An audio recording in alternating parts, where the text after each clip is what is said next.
Lesson learned. Oh, it's okay. You two are ready, I'm going to start. All right, everybody, welcome. Welcome. I'm Glenn Cohen. I'm the faculty director for the Petrie-Flom Center. I'm a professor here and also the deputy dean. Mason, do you want to introduce yourself real quickly? I'm Mason Marks. I'm a law professor at Florida State University College of Law. I'm also a senior fellow and project lead of the Project on Psychedelics Law and Regulation, or POPLAR, here at the Petrie-Flom Center at Howard Law. Great. We're going to introduce our guest in a second, but just to say, we want to welcome to you to a special public and live streamed event here at Harvard Law School. This conversation is supported by POPLAR, which is the Project on Psychedelics Law and Regulation at the Petrie-Flom Center for Health Law Policy, Biotechnology, and Bioethics at Harvard Law School. And if you can say that 7 times quickly, it turns out we give you a prize. And it's with the support of the SciSafe Foundation, Tim Ferriss, Matt Mullenweg, and the Kahneman Fund at Harvard University. And we're thrilled, and I really do mean thrilled, to be joined today by Ayelet Waldman, the author of A Really Good Day, How Microdosing Made a Mega Difference in My Mood, My Marriage, and My Life. And other best-selling and critically acclaimed books, including Bad Mother, A Chronicle of Maternal Crimes, Minor Calamities, and Occasional Moments of Grace. We all like those moments of grace. And the novel Love and Treasure. She's published many other successful novels, essays, edited volumes. She's a graduate of this very institution, Harvard Law School. She served as a public defender, and at UC Berkeley School of Law, she taught a course on social and legal implications of the war on drugs, and we're going to return to that topic shortly. She lives in Berkeley with her husband, Michael Chabon, also an acclaimed author who joins her today, and their 4 children. Now, you published your memoir, A Really Good Day, in 2017, which describes your experiment microdosing LSD for a month and chronicling the results. The book includes a mix of science, history, personal experience. It is bold, it's intimate, it's informative, and it's very funny, I have to say. And we'll talk more about these things, but for those of you who might not be familiar with microdosing, it involves taking a very small dose of psychedelic substances like LSD or psilocybin so that one does not experience the intense perceptual changes like intense visuals typically associated with most psychedelics. The effects of microdosing are sometimes described as subperceptual. As you describe in the book, and still today, I would say, there's limited scientific evidence that microdosing supports improving people's mood, treating depression, anxiety, but there's a lot of anecdotal evidence then and now. And for that reason, there's a lot of interest. There's a great quote from your daughter in the New York Times in a review of your book describing the outcome of your personal experiment. Quote, "You've been much happier," her younger daughter tells her. "You've been controlling your emotions, like when you're angry, you're super chill."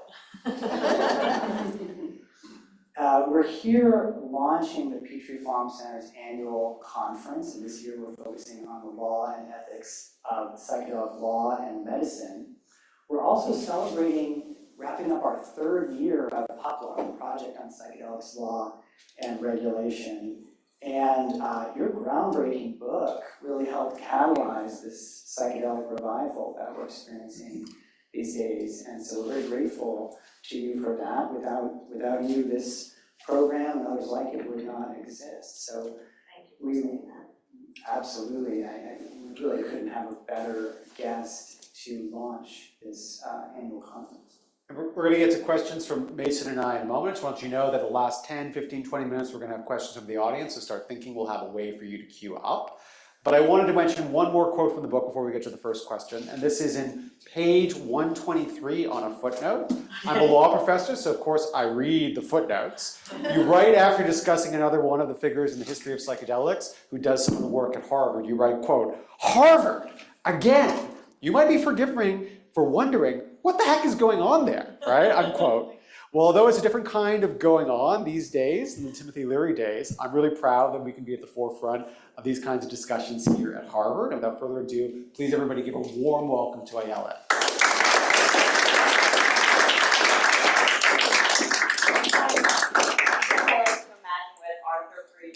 Who is my civil procedure professor, who was very famous, Socratic method, very stern, always wore a three-piece suit, would say if he knew that this is what I had done with my life.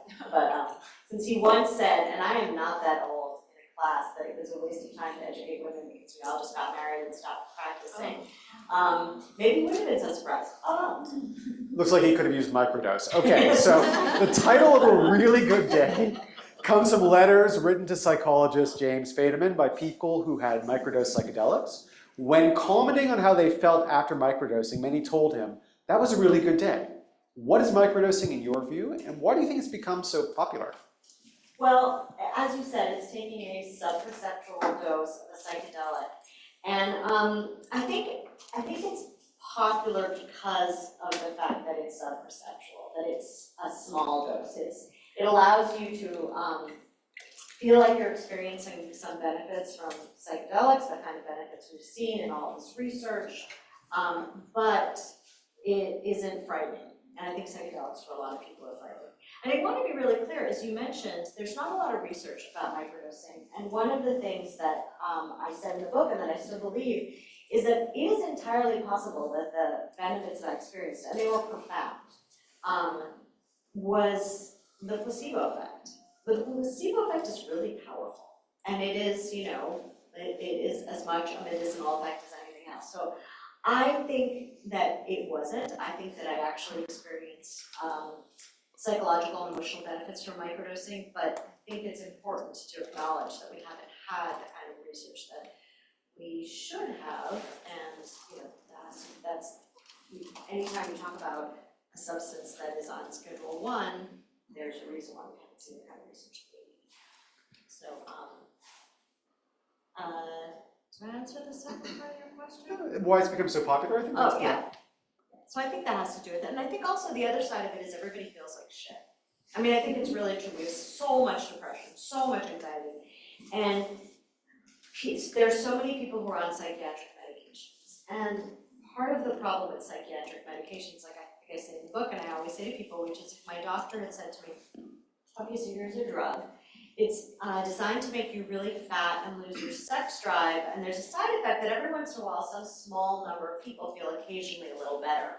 Some other small number of people kill themselves, but hey, take this, see how good you feel.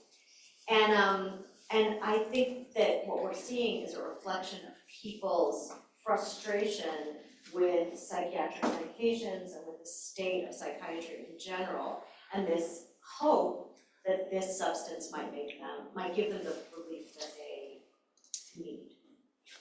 In the book, you're it's very interesting. You talk about how open you are with your kids about your prior drug use for the most part. But when it comes to microdosing, you take great pains to kind of hide it from them. You're quite sheepish among your friends. You don't tell your therapist. Do you feel like there's a stigma attached to psychedelics that's very different from other kinds of drug use? I think there was. So this was like in 2016. And I think there really was. At the time, if you told someone you were doing LSD, their heads would explode. And I was actually very worried that I wasn't worried about getting prosecuted.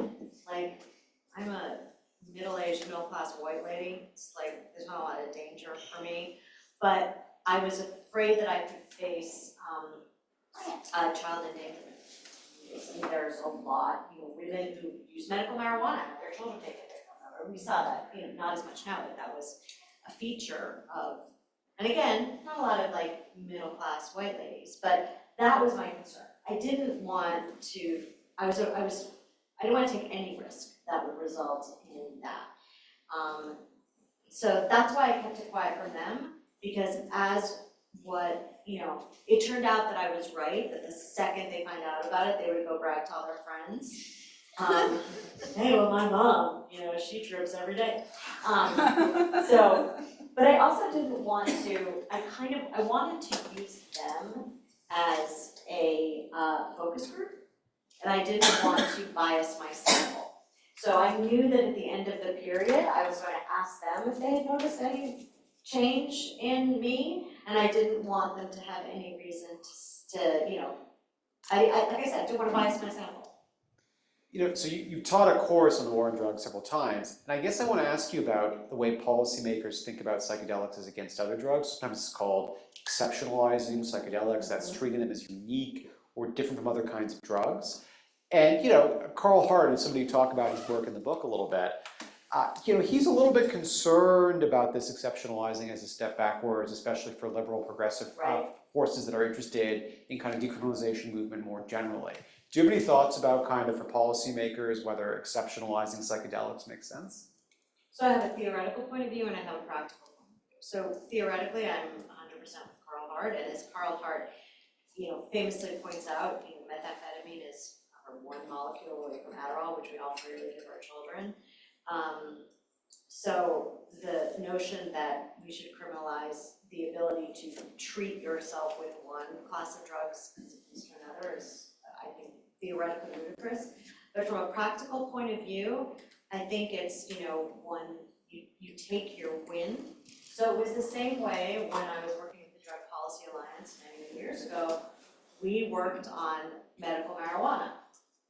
And the opposition would say that's a Trojan horse. And we would say no, but it was 100% a Trojan horse. Of course it was a Trojan horse. We were working on medical marijuana so that we could get medical marijuana accepted by the states. And then the next logical step would be decriminalizing marijuana. So I think you just take your wins one step at a time. And I also believe there is a certain urgency, specifically not as much around LSD, psilocybin, traditional psychedelics, but around MDMA. Because I think MDMA is profoundly important because of its utility in treating PTSD. I mean, that has been extensively studied, and there is no drug and no treatment as effective for PTSD as MDMA. And we have so many people experiencing such profound PTSD. I mean, the suicide rate in the military is insane. Insane. So the idea that whatever it takes to get that specific drug legalized would be great, but let's even just say decriminalized, that I think is important. And also, frankly, I've been married for 31 years, and MDMA is why I'm so happily married. I mean, no doubt. I was teaching this class, that was the first drug law class in maybe the world, certainly in America. So I was teaching this class and I would have Sasha Shulgin and Ann Shulgin. Sasha Shulgin is this, in case you don't know who he is, he was a chemist, a kind of backyard chemist, but a PhD chemist. And his thing was he would synthesize different molecules in his backyard chemistry lab. And then he and his group of old Berkeley friends would take these drugs. So he was the first person. I mean, MDMA had been synthesized before as a precursor chemical in industry, but he was the first person who drank it. And what happened was he and his friends would go periodically to Reno to gamble, and there was this thing called the Reno Fun Train, where you get on the train, you go from San Francisco to Reno, you get blasted and drunk, and he didn't want to drink, so he thought, I'm going to just try to synthesize myself something to take on the fun train to Reno that maybe will be fun. And he took he swallowed the MDMA, and he was like, oh, wow, I have discovered something remarkable. So I would That's how he felt, in fact. Yeah, exactly. I would have Sasha and his wife come to my classes every year and do a guest lecture, and they would say to me all the time, why haven't you taken this drug? And I hadn't taken anything. I might have smoked weed, but that was basically, I don't know, I probably took some lines of cocaine at a party in New York or something when I was young. But just like Obama, one or two. They kept telling me, this is really, you're going to find that this is a really profound experience. And Ann Shulgin, his wife, who was a couples therapist, said to me, I can accomplish more in one 6-hour MDMA session with a couple than I can in 6 years of marital therapy. So at a particularly fraught moment in my marriage, you have 4 kids, it's hard. We went away for a weekend and did this, and it's really a remarkable thing. It sort of shot us right back to that feeling of infatuation. MDMA works on your memory. It allows you, I think the easiest way to describe it is disengage emotion from memory. That's why it's so effective for PTSD. So you can discuss, experience, remember, relive a difficult emotional moment without the pain attached to it, without the fraught emotions attached to it, which is just incredible. incredibly, I mean, think about every argument you have, every instance you have with your spouse, you can have this kind of discussion, you can process, for lack of a better word, without those incredibly intense emotions. And the same is true if you are, reliving the moment that your tank went over an IED and your best friend was killed. You can process and experience that incident without the trauma of the memory. So, I mean, that drug seems to me to be really, it's so important that I feel like, whatever, I get it, Carl, but, you take your win when you can take your win. The time frame of A Really Good Day, 2016, 2017, this was a time that wasn't really that long ago, but people were just not talking about psychedelics back then. They were starting to warm up maybe around talking about marijuana openly a little bit, arguably still not entirely today even in many places. But for psychedelics, I mean, this was just not, people just didn't talk about it. So, and this was a year or two before Michael Pollan's book, How to Change Your Mind. So you were, even before then, you were talking about this in a very bold, personal, courageous way. Looking back on it, again, not that long ago, it's incredible how quickly things have changed, but how do you see the legacy of your book? Well, I think what I did was I made it basic, right? I'm like, again, middle-aged white lady, 4 kids with a minivan. So like if I'm doing psychedelics, then suddenly it seems like this thing that a lot of people can do. That like, oh, look at that lady with her blowout and her, Adidas sneakers. That could be me. So I think in a sense what I did was normalize it for people who wouldn't necessarily have tried it who wouldn't have felt like that was something they could do. But here's like the secret. So I went on a very extensive book tour when the book came out, and all over the country. And I would have these experiences again and again and again in places like Utah and Idaho, and I never got to Nebraska, but like, middle of the country. And I would give a talk, and I would have this long line of people to get their book signed. And there would be some small group of people who would come up and ask to speak to me secretly, in private. And those were the people who suffered from serious mental illness. So much so that I had to actually, I had an emergency plan. I had to work with a psychiatrist so that I wouldn't be like, hey, bye, I'm out of here. Hope you don't kill yourself after my talk. So I actually had a process and procedure for people who came up to me who were experiencing crisis. The people doing psychedelics? Oh, no. So once I was tripping, like they never wanted to, they didn't feel a sense of like, keeping it secret. And so there was this real comfort that I had not expected. There was also, I had this middle-aged librarian come up to me and said, oh my God, what you said about MDMA, my husband and I do that every year. And I was like, what? She was in Sioux City. I'm like, wait a minute, you're a librarian?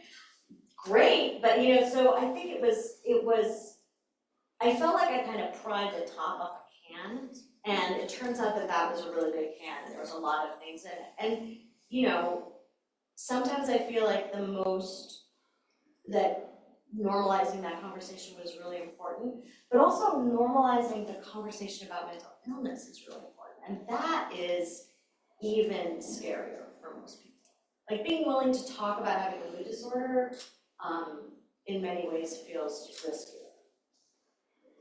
And shifting back to the general war on drugs, drug policy generally, you're very experienced. You served as a federal public defender. In the height of Clinton's hellish mandatory minimums, when a guy who would carry a box from point A to point B would get a 20-year mandatory minimum sentence. Yeah, those were good times. And you taught law students at Berkeley about the legal and social implications of the war on drugs. What do you make of, in the last few years we have started to see a lot of legal reform. There is sort of a legal psychedelic renaissance or revival of sorts with various paths of decriminalization, legalization of different types, FDA-approved research pathways. What do you make of these different paths? Should we decriminalize? Should we legalize in some way? Should we create FDA-approved medications? Should we do all of the above or some something else? I think we're actually at an interesting moment because I think Portland was such a debacle.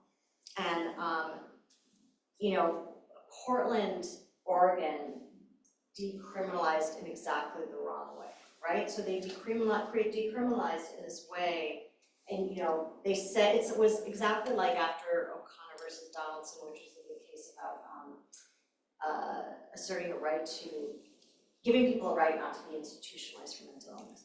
So what Portland did is decriminalize the use of drugs effectively, but without providing the infrastructure for support and for treatment that you have to have in order to make that system work. We see that in Portugal too. So Portugal decriminalized, and initially they had this incredible infrastructure for support for people who, you know, wanted to get off drugs. But when those supports were taken away after the economic crisis, we saw, you know, this complete deterioration of, suddenly you saw people overdosing, suddenly you saw people off the street, and I think Portland has been a tremendous setback. What I would like to see, you know, again, I have a very libertarian attitude towards substances. I think you should be able to take whatever the hell you want. Like, it's your business what goes in your brain. Period. I don't think the government has any business telling us what to do with our bodies at all. That's why I'm pro-choice. But again, is that going to apply now? So I also have, like I said, this pragmatic approach. So I think we do need to have some kind of FDA involvement. Anybody, like, when is the last time you took an edible? Was it not 6 weeks of feeling like you were completely stoned out of your mind? I mean, like, when you do need, it would be nice to have some control so that when you went to the pot store, you would know, oh, that is actually this amount of THC, and I'm not going to spend the next 3 days lying on the floor of my apartment. So I would like to see some kind of control over that, some kind of testing, so that there's so that we actually, you know, as consumers know what we're ingesting. I would like to see a lot more medical research. I have a concern about microdosing specifically that I think we need to see medical research around. There's some indication that taking frequent doses of psychedelic drugs can cause something called cardiofibrosis, which is a symptom in your heart. Do you guys remember the fen-phen crisis where people were having like a heart thing?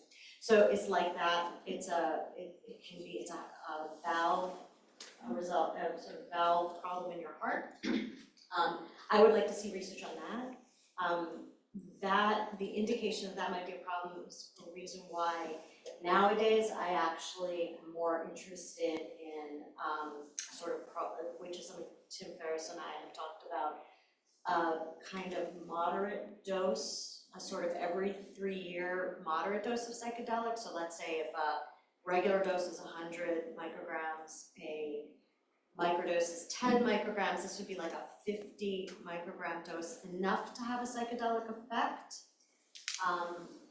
but not enough to sort of trip your balls off. And I think that actually doing that every few months might give the psychological tune-up that would be more effective than microdosing. Because I think the psychedelic effect specifically, which you're avoiding when you're microdosing, I actually think that's beneficial. Because it is, I feel like the perspective that you get from that, the sense of place in the world, oneness, I think that's actually tremendously effective from a psychiatric point of view. So that's what I'm more interested in doing. I'd ask you a little bit about cognitive liberty, and this I think plugs in very well with the libertarianism you just mentioned, right? So you quote at the very beginning of the book Terence McKenna saying, if the words life, liberty, and the pursuit of happiness don't include the right to experiment with your own consciousness, then the Declaration of Independence isn't worth the hemp it's written on. So tell us a little bit about that quote. That was a good quote. Tell us about what that quote means to you now, and also what you think about realizing this promise from the Declaration, or that he at least sees in the Declaration. I mean, you know, to me, it is very clear. I mean, it feels very clear to me that authority over my body is the most important thing that we have as people. The decision about what to do with ourselves, whether that be take a drug, get an abortion, you know, commit suicide. like all the ability to do what we want to our bodies, I think is an incredibly important part of liberty. Whether the framers actually thought of liberty in that all-encompassing way, I'm not sure that they thought about a lot of things in weird ways. I think that if this current Supreme Court has taught us anything, it's that originalism is a deeply problematic concept, so perhaps leaving aside their intentions would be more beneficial, and just thinking about what we as human beings, as citizens, as people who exist in a society want for ourselves is more important. This reminds me of a quote from my old boss, Justice Kagan, who at an oral argument once said, I think what Justice Alito is trying to ask you is, what did James Madison think about violent video games? You know, that right is to say, the poverty of the discourse of originalism here. Only a lawyer would open the book with the Declaration of Independence. So I personally appreciate it. It is a great quote. Well, I always say this is a memoir of a mental illness. It's a discussion about law. It's a discussion about drugs, and I think if that's what I'm proudest of, that I could blend all those things. I always like to say is everybody. Michael Pollan was taking mega doses. So the idea, they're like, well, your drug, it's like a personal experiment. I'm like, oh, that man was ingesting massive dose. He was licking frogs. I did not lick any frogs.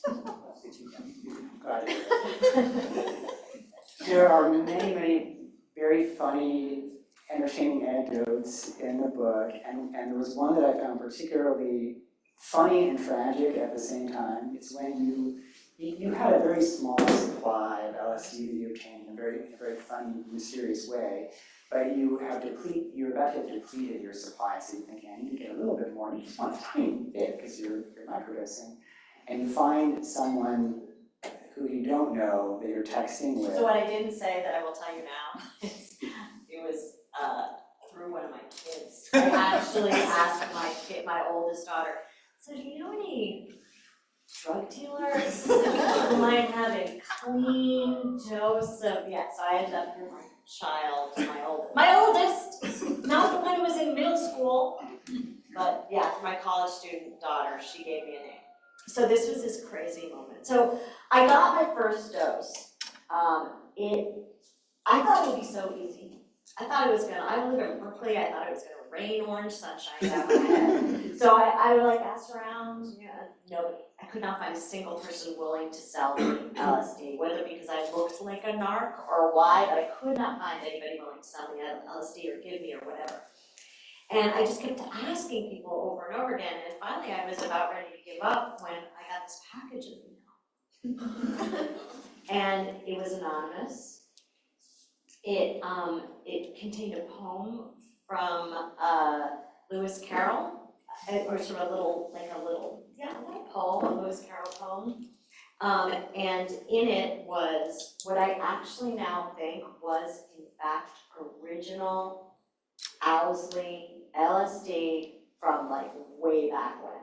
It was so pure, and it was quite remarkable. So they gave me instructions on how to dilute it to get the right dose. I had a little chemistry kit, and I basically sat there in my kitchen, had a pet, and I had distilled water and did all that. But that only lasted for a little while, and then I had to ask my kid if they could find me a drug dealer.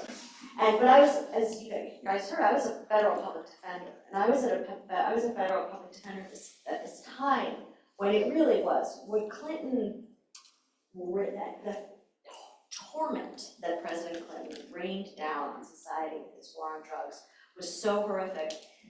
And one of the things I would frequently see is informants pumping up how much they asked for. So they were going to do a drug deal, and they would ask for the quantity of drugs from the individual that would trigger a mandatory minimum sentence.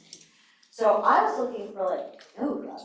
You'd get 10 microdoses out of a single dose. I was looking for 3 doses of LSD. Found a number, I texted the number. It's all and then I thought it was the same day, and I'm like, oh shit, Cash, you can't pay with a credit card for illegal drugs, or running to the bank to get cash. And then the person texts me back and says, yeah, that's like so small a quantity, could you just buy X amount? And I was like, oh fuck. It's so clear, I didn't know this was coming. So I was convinced I was going down. I'm like sending my husband messages, listen, try to bring kids alive. It's really important, I know for my clients, so like if you're in jail, you really want people to visit you all the time, as much as humanly possible, so make sure you bring the kids. I like went out of my mind. My daughter, when I told her about it, she's like, it's like when a person and a bear meet in the woods, and they both are so scared they run in the opposite directions. Because he, as soon as I started freaking out, the dealer, who I think is like some college student, also started freaking out. So that kind of destroyed my capacity to purchase drugs until I made friends with a rock and roll star, and then they have good access. You only knew this because you had been a federal. Oh yeah, it was just the level of paranoia was because of my experience as a public defender. I think any normal human being would not have had such quite a broad response to this, but yeah. In a couple minutes, we're going to have the audience come in, so sort of thinking about your questions. But I want to ask you in terms of something you said a few minutes ago, and this is sort of in light of the recent advisory committee hearing we had a couple weeks ago, which is this line between an FDA kind of sanctioned regime and kind of rigorous experimentation versus self-experimentation. And part of what I admire about the book is how rigorous you are about recording and stuff like that. But the space between this, and when you think about the future, how much do you want to see this kind of work being moved into this rigorous, FDA-approved kind of professionalized, commercialized world versus the world that you kind of experienced as you started your own experiment? Well, I think my answer would have been different pre-fentanyl, right? Right now, it is so tremendously dangerous to take illegal drugs.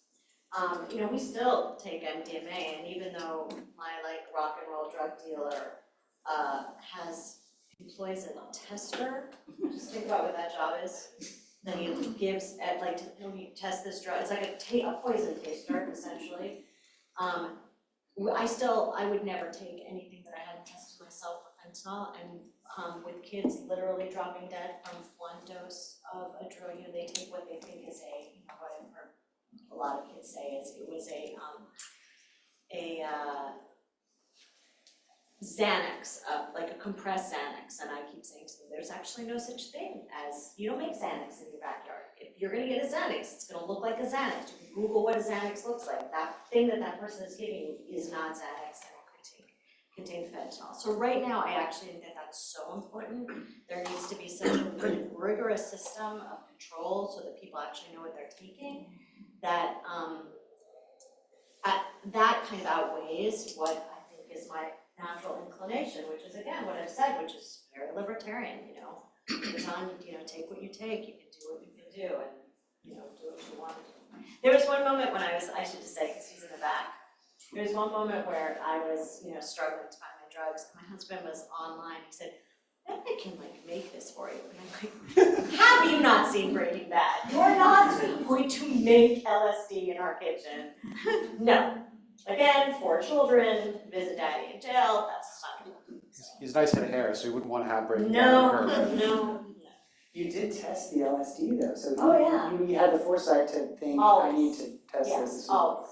I mean, we always had drug testing kits. Now my kids are all grown and gone, but we always had a cabinet full of drug testing kits. And I would say to my kids, anybody wants to come in the house, whoever you take a kit, you test your drugs. You can't, I'm not gonna tell you what you're doing. I'm smart enough to know that, however old you think your children are going to try drugs, subtract 3 years. But what I tried to drill into them is how incredibly important it is to test your drugs. And once I was saying that because, maybe it's cut with methamphetamine or whatever, now I'm saying it so that you don't know. Great. So maybe ask one more question, and we'll open up to the audience. I'll look up to my team to make sure that we're ready to take the audience questions in a minute. Okay. So you're back on campus at Harvard Law School, and whatever your 1L professor might have thought, your civil procedure professor, we're very proud of you. We're very proud to have you back here. But I want to ask you how it feels to be back here, and also what advice you give to somebody who looks at your career and says the ability that you've had to weave in narrative, the law, science into the work, and to write the way you do. I'd love to have that in my toolbox. What would you tell one of our students? What advice would you give them? I loved law school. I really did. I know, there are a lot of people who didn't, but I actually really loved law school. I enjoyed it intellectually. I enjoyed being here. So I always feel really sort of fond feelings when I come back to what is so ludicrously called the law school. But it's interesting because I don't know if this is still true, but when I graduated, David and I graduated, what percentage of our class went on to big New York law firms? A large percentage. It was so rare that because the public interest jobs were virtually impossible to get. So the vision you had in your career was very clear. Most people went to a big law firm. They clerked, they went to a big law firm, they stayed there, they made partner, and it was just like, whether you were in the litigation, their big decision was, am I in the litigation department or in the corporate department? I always knew I wanted to be a public defender. I always knew that was what I wanted to do, but the version of my life was always going to be doing that, and maybe I would one day go into private practice. And this way that my career, my professional life has unfolded is so far away from what I ever imagined, and I think that's what I find so exciting, and what I think is the most important message to give students is that this, life is long, and you can do something for 10 years and then completely change your mind and do something else. And you can live one place for a while and move somewhere else. And that kind of flexibility and that kind of being willing to take chances is what makes life interesting and exciting. So, and it is a kind of hoary, or HOA thing to say, but I do think a law school education gives you tools for all sorts of things. So, I was only a public defender for 3 or 4 years, but I have milked that experience writing mysteries and television, and I have gotten so many stories out of that, and my whole experience doing drug policy reform comes directly from that. So it's a great career it's a great way to, I have a daughter who's going to be applying to law school in a couple of years, and if I thought that the path was the way that we thought the path was when I was a 1L, I would discourage her, but now I feel like she can go in all sorts of different directions. Fantastic. So we're going to turn to the audience. We'll also thank my team at the very end to make sure they get feathered too. We're going to ask for questions. I want to emphasize these really should be questions. If you want to do testimonials, there's a church down the street, you can do it there, right? But for here, they should be short, to the point, and they should have a question mark at the end. And I think we're going to have people queue up. Is that right, Susanna? Is that how it's going to work? Great. So if you'd like to ask a question, come over here and queue up. And we need to. We'll get the IT people in. Okay. What's that? Not yet. Let's see. Hello? Hello? I think it's working just quietly. That feels like it's working. It's working. Okay. Still speak loud. Yeah, I can adjust the volumes over there. I'm a teacher for a while. I'm also part of the IT staff. People can start lining up. Did you explain when you did that cart back in high school? Exactly.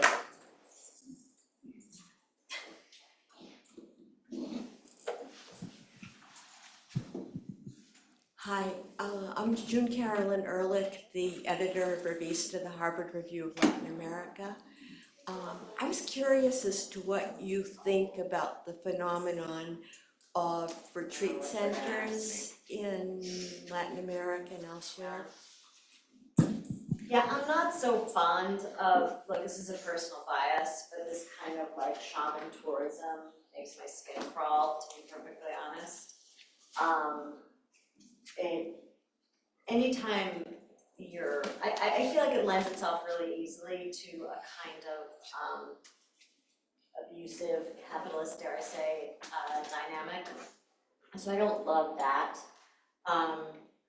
But and I also don't really understand the attraction to ayahuasca, because why take a drug that's gonna make you vomit and shit your pants when it has exactly the same effect really as, like, you know, drugs that don't make you do that. But I do know people who've had really positive experiences with those drugs, not sort of traveling down to South America, but actually sort of, you know, here in the States. So again, do what you're gonna do, like, but that specific thing I feel like has its own problems. And if you're gonna do it, you actually have to do it in a way that supports economically the community so that you're not exploiting them. I have so many questions. We'll start with one. The question is picking with that one. So my friend's been on my case for over 30 years. And funny you mentioned libertarian. I just came back yesterday from the biggest libertarian festival. And so they were trying to get me to do. I don't understand what's the attraction of having hallucination. I keep asking them all. And for 30 years they're trying to explain. I must not be smart enough. I don't understand. Well, maybe you just don't want to. I mean, I don't think everybody has to do it. I No, think I understand, but what's the attraction? Why would anybody ever want to hallucinate? I don't because get it. I think it's not simply hallucination. I mean, there's some people who are in it for the colors, right? There's some people who are in it for the feeling you have when you're dancing.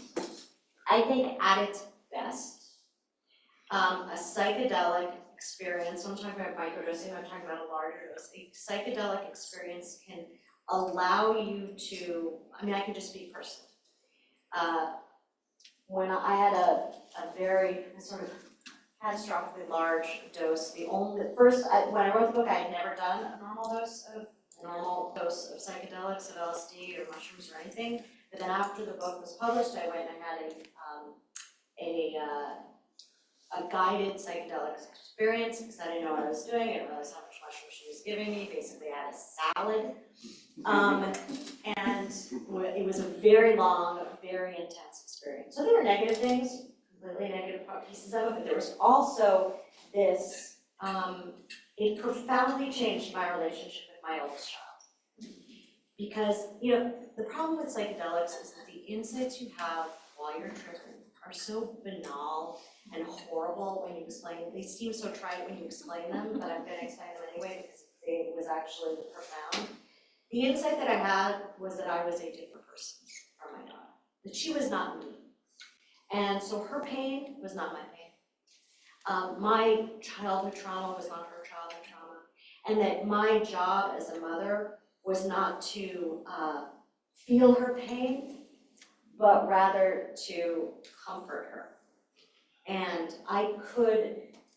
that kind of ability to disengage, which was an insight that I received while I was tripping, had profoundly changed my relationship. And that maybe would happen with decades of therapy, I don't know, but it was a realization that I had during this experience. And you know, people talk about like feeling a sense of oneness. People who are dying. You know, there's a lot of the research on psychedelics has been done with people facing death. And one of the reasons is it's a lot easier to get permission to test a Schedule I substance on people who are going to die anyway. But it's also because psychedelics, many people who are facing the existential terror of dying, find through a psychedelic experience that their fear is soothed, that they can reach a place of acceptance of their death, and that the fear is alleviated. And that's profound. I mean, imagine the terror of confronting your own death and having an experience that allows you to go through this with less fear. It's amazing. Could I have a little follow-up? Sure. So when you went into it, you didn't know it's going to change your relationship with your oldest daughter. No. What made it worse for you, all the negatives that comes with it? What are the negatives? You said there was a lot of... Well, it was difficult, like the trip itself can be difficult. And there are, look, I don't want to, there are things that we need to be aware of. If you have a history of psychosis, a family history of psychosis, psychedelics, taking a dose, particularly a large dose of psychedelics, can trigger a psychotic experience. I mean, that's another thing that we need to acknowledge and study. Yeah, it was hard, like, I don't know, I thought I was vomiting black rats. It was really unpleasant, that was bad. But in the long run, the positive of, I knew that I might have a bad trip, but I also knew that I might experience these things that would help me. And like I said, I'm a person with mental illness, and I've been struggling for my entire life to manage my mental illness and to feel some kind of relief. So it was worth it to me. Probably shouldn't have let her send me home while I was still tripping. I said to my husband, like, I think I'm a better, I was on the phone with him, I said, I think I'm a better driver. Because I can feel where the cars were going to go next. So that was not so smart. And don't be shy, if you have a question, you can. Yeah. Yeah. I have a frivolous question. I think you can tell that I embrace the frivolous. Yes, I want to know what the tattoo says. But Oh, that, this is a line from a poem. Every 10 years, my husband writes me a poem on our 10th anniversary. And this is a line from last year's poem, which is, in our long, sweet, tempestuous tale we unfold. nice. And I have a more serious question. You talked about the Just talk right into the mic so people the can hear you. downside. You're talking about ways to control things through a legal framework. And what strikes me with a lot of these issues, whether it's drugs or knowledge about contraception or commercial sex, is that what we really need a lot of is education. Like, I want to know, what dosage did you take? You know, what's scarier, or what drugs, and for kids especially if you read the Michael Pollan book, you'd say, right, I'd like to lick a frog too, or something like that. So I feel that legalization makes us think we're safe, when in fact it does the opposite, because everything goes underground. So, criminalization, you mean, makes us think we're safe, but it Yeah, makes we everything think go we've controlled So- it by making laws, but in There was fact, this delightful book that was self-published that I gave all my kids. It was called How to Do Drugs and Not Die. And my approach as a parent, which I think is also my approach on a societal level, is that the most important thing is reducing the harm. So I knew that my kids were going to do drugs. I wasn't naive enough to think that they weren't going to do drugs. I know there's some kids who don't. I don't think I've met one. No, I haven't, because I went to Harvard Law School, and there is a not insignificant percentage of people at Harvard Law School, even before President Obama, who believed legitimately that they were going to be president, and those people were very careful not to do drugs. That ambition, that ambition, they realized that ambition when they were 7, and so they maintained a drug-free existence until they got to Harvard Law School, and so I guess I do know people who did do drugs, but I don't know a lot of them. So I wanted my kids to have this wealth of knowledge that would say, like, here's what you can do safely, here's what you can't do safely. And obviously, I think that's the most important thing. I mean, I think, we could talk about this in terms of sex as well. I wanted my kids to understand what safe sex is, but I also wanted them to understand how to have a joyful, equal, exceptional sex life. So, I mean, all that stuff is education that we as a society have seemed to have decided that we don't want to do. The less our kids know, the better. Which I think, this is how we get where we are now. And it's only gonna get worse. Well, my name's Josh Rivers. I'm an aspiring psychology PhD student, but probably more importantly right now, I'm a 10-year Army vet. So I have a big question here about so recently the FDA, they had the MDMA go up, and the FDA panel actually disapproved it for various reasons, which were pretty legitimate, but I won't get them into here because we can't really spend that time on that. But as people who drive policy and are writing this stuff right now, what's the baseball bat you guys need to kind of like get this stuff pushed through and legalized from people who could potentially do clinical trials in the future with this kind of stuff? So we're talking safety, we're talking usage, we're talking that kind of thing. You guys probably have you're writing legal groups on these issues, you probably have we should add to this. push through the. So maybe push through is too aggressive of a term, but I'm more talking about like, in terms of like having powerful terms and real data and science that you need to go through and be able to talk intelligently. Push through is okay. Those three words.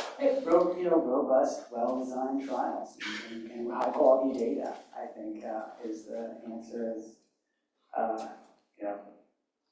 evidenced by that event, the event that you were referring to. I'm a little more optimistic for the future. I mean, I think that the question of functional unblinding is that it's the toughest one, because I think it's very hard to overcome that if that's the reason. Functional unblinding is, you mentioned this, right? The idea that you would, the placebo, the control group, right, would know that they're getting the control rather than getting the active ingredient. They do sometimes say, isn't it niacin they use, which gives you a little flush? Well, you're gonna know, are you tripping or are you a little flushed? Right. So how do you control for the placebo? I think that, so that is the one that I think, many experts in the room here, that is the one that I think is the hardest to kind of overcome if you really are fully committed to the idea that that's like a requirement for approval, that you're not gonna overcome that. Other things that came up in the advisory committee hearings, I think are surmountable, and it is a question of to say, I won't speak for you, but I'll speak for me. I don't want to see a psychedelic approved on a lower threshold than any other serious drug. I think it's correct and proper to hold it to those kinds of standards, and I think we'll see what happens with the advisory committee recommendation, but I do think that's not insurmountable and not impossible to achieve. I agree completely. No, I'm also very optimistic about the future of psychedelic medicine. But I love sitting and hearing that, because I'm not optimistic about the future of anything. Talk to me in November. Hi, my name is Kristen. I wrote down a few questions. You answered a couple of them in terms of the shamanic or the ayahuasca retreats. I'm a researcher at the Peabody Museum, and I study shamanism. And my question was directly aligned of how imperative do you feel these traditional models of shamanic healing as an ancient form of rites of initiation, as an ancient form of medicine, should be integrated into policies for clinical safety and research? And or a more practical question, should it, at least on a practical level, be integrated to ensure that we safely incorporate indigenous cosmologies and their worldviews of medicine into Western practices? I think you have a much better understanding of that, and probably I should be asking you that question.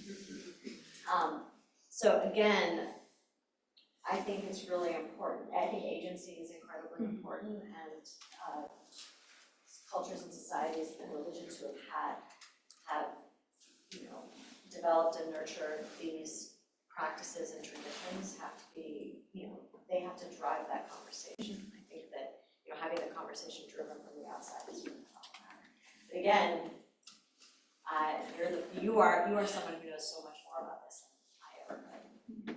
I was just curious in terms of a policy perspective, because we see all these, mostly now it's the big thing that we're all talking about at the Center for World Religions is ayahuasca and how it impacts indigenous cosmologies, but it's how you were talking about how you microdosed on these different types of drugs. That's a lot of what happens in these indigenous communities. It's just part of their worldview. It's just like, you eat a little bit, you drink a little bit of ayahuasca just to kind of get you through your day. And then there's other extremes where you go through this initiation, and mental illness a lot of times is seen as a rebirth, a way to sort of bring about some kind of consciousness that the community needs to sort of address, that we can kind of begin to take seriously through this shamanic journey that this healer is kind of holding space for. So I wasn't kind of sure how you sort of saw that, or maybe how you see non-clinical researchers or psychiatrists or psychologists incorporating this into their everyday life, like maybe life coaches or people that claim to be healers. Do you think there should be any kind of regulation around that? I don't know about regulation, but we are at this crazy moment in time where that part of our universe, that kind of Western shamanic, like this sort of, the woo-woo, for lack of a better word, sort of merged with the QAnon in this way that is terrifying for, all of us. So, again, you guys probably have a much more sophisticated way to think about that, but, so my response to that now is just a little bit of like anxiety. So I'm just lodged in that place of anxiety, so maybe I need to have one of my quarterly moderate dose experiences to figure out a way to handle the fact that, a bunch of women in Berkeley have now become QAnon boosters. Thank you. Thank you. Why don't we get these last two gentlemen's questions? We'll get both questions on the table, and then we'll give you a last chance to answer, and then we'll wrap up. So first you, sir, then you. Thanks for Oh, coming one more all the for way you. to the East Coast. I want to get your perspective on LSD, magic mushrooms versus cannabis, which cannabis is a low-grade psychedelic, and what about cannabis as microdosing cannabis? Because I'm from originally Sonoma County, came of age, and I've been basically microdosing cannabis for over 4 decades. And I just wanted to hear your perspective on the combination, the difference between those 3 substances. Thank you. You're certainly better off answering this. I mean, I have someone who's a family member who's been, I'm not sure he's microdosing cannabis his whole life. I would say he's probably moderate dosing every day for his whole life. But it's self-treatment. I don't know enough about the sort of different effects of, I would say certainly a microdose of something, a subperceptual dose of a medication, the subjective experience is probably very similar. But I don't know enough to compare what the active chemicals are doing in your brain. I know what receptors the psychedelic drug are doing, but I don't know if those are the same for cannabis. Thanks.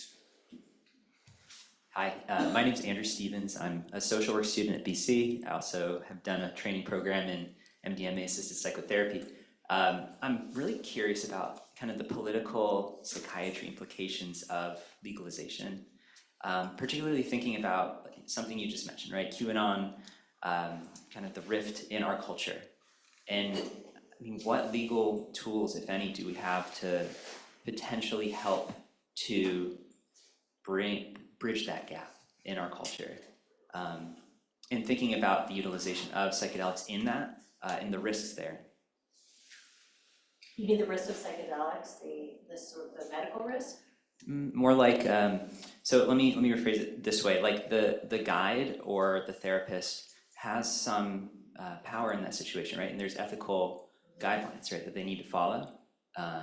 But, if someone in the QAnon world is using these substances for their own purposes, that setting and that mindset has a big implication. And is there any legal guidelines that we can implicate and help to ensure that we're using these for proper purposes and help to bridge that guide? I would argue that those are the legal protections we have for other forms of therapeutic relationships in other way they seem to be the same to me. So the same kind of dynamic that can be created with a psychiatrist who's treating a patient in all sorts of ways.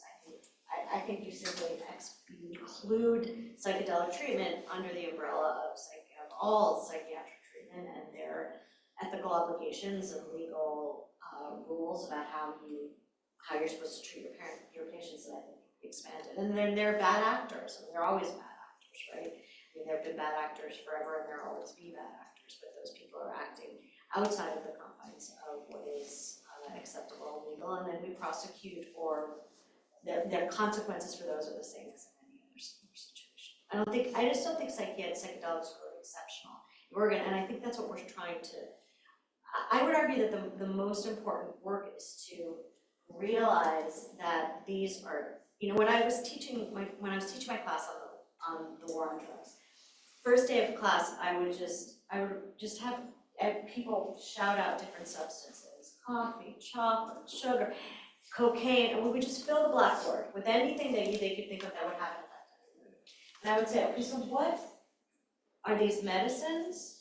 Are these drugs? Are these foods? And where are you putting these different substances and why? Can you make a distinction for me? Why is caffeine a food and not a drug? Is cocaine a medicine or a drug? I mean, so like I think the idea that we have created these false distinctions between these various substances, I think is part of the problem. And we were just talking about this earlier, that there's some movement, where did you say, to regulate mushrooms as foods, which they are, rather than as. Well, in Maine, a couple years ago, there was a constitutional amendment to protect the right to food. It hasn't been asserted, this is my contribution, was to apply to mushrooms potentially, but there was an attempt to get the legislature to acknowledge that marijuana and hemp would qualify as a food under that amendment. And so I thought, well, perhaps it could be extended. Yeah, I mean, I think it's much more logical that mushrooms would be a food than that marijuana would be. So I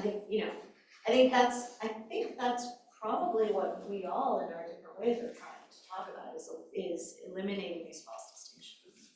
And we're gonna take one last question from you, sir, Mr. Picard. Yes.